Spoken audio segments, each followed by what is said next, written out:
উচ্চ মাধ্যমিক পরীক্ষার্থীদের নদী পারাপারে প্রশাসনের বিশেষ উদ্যোগ।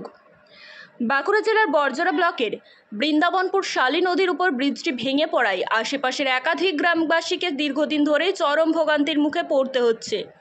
এর জেরে সমস্যায় পড়ে যান উচ্চ মাধ্যমিক পরীক্ষার্থীরাও। বিশেষ করে রাউতরা, কানাই, নামাই, গরিববাটি ও ভৈরবপুর গ্রামের ছাত্রছাত্রীদের পরীক্ষা কেন্দ্রে পৌঁছানো হয়ে দাঁড়িয়েছিল বড় চ্যালেঞ্জ।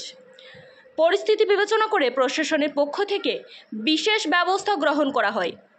বিপর্যয় মোকাবিলা দপ্তরের কর্মীরা পরীক্ষার্থীদের নিরাপদে নদী পার করিয়ে পরীক্ষা কেন্দ্রে পৌঁছে দেওয়ার দায়িত্ব নেন। এর ফলে পরীক্ষার্থীরা কোনো অসুবিধা ছাড়াই পরীক্ষা দিতে সক্ষম হন। এই উদ্যোগের সময় উপস্থিত ছিলেন বরজরা বিধানসভার কেন্দ্রের বিধায়ক অলোক মুখার্জি। তিনি জানান, ব্রিজটি দ্রুত মেরামতের পাশাপাশি নতুন করে নির্মাণের পরিকল্পনা চলছে। এলাকার মানুষের যাতায়াতের সমস্যার সমাধান সরকার যাতে যথাযথ ব্যবস্থা নেবে বলেও আশ্বাস দেন তিনি। সকলকে নমস্কার। মাননীয় মুখ্যমন্ত্রী মমতা বন্দ্যোপাধ্যায়ের নির্দেশে আজকে যে ছাত্রছাত্রীদের উচ্চ মাধ্যমিক সেমিস্টার পরীক্ষা, যাতে কোনো অসুবিধার মধ্যে ছাত্রছাত্রী গার্জেনরা না পড়েন, সেই জন্য সকলের কাছে উনি আবেদন রেখেছেন।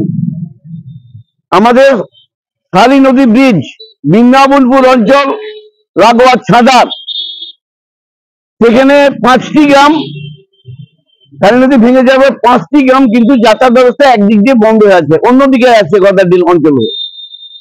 কিন্তু যেহেতু ছাত্রছাত্রীদের পরীক্ষা, মাননীয় জেলা শাসক বাঁকুড়া, আমাদের এসপি বাঁকুড়া, আমাদের বিডিও বরজরা, ওসি বেলিয়াতোর, আইসি বরজরা, সমস্ত জনপ্রতিনিধি এলাকাবাসীর, ওই অঞ্চল এলাকা সবাই মিলে সহযোগিতা করে কিন্তু আমরা এই কাজটা চেষ্টা করছি ব্রিজ করার।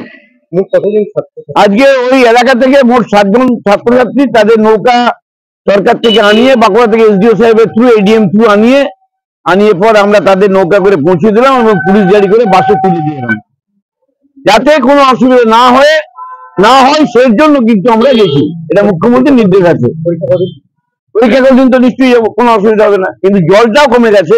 আরেকটা নৌকা ওদের আনিয়ে দেওয়া হয়েছে পাবলিকে যাতায়াতের জন্য, কিন্তু জল অনেক কমে গেছে, 1 হাঁটু, কোনো জায়গায় 1 বুক এরকম আছে। তাহলে ভর্তি করবে না, টেনে নিয়ে যাবো, বাচ্চাদের যেন অসুবিধা নয়, ছাত্রছাত্রী যেন কোনো অসুবিধা, সেটা মুখ্যমন্ত্রী বারবার, প্রশাসন বারবার বলেছেন। আমরা সবাই মিলে সহযোগিতা করবো। নমস্কার।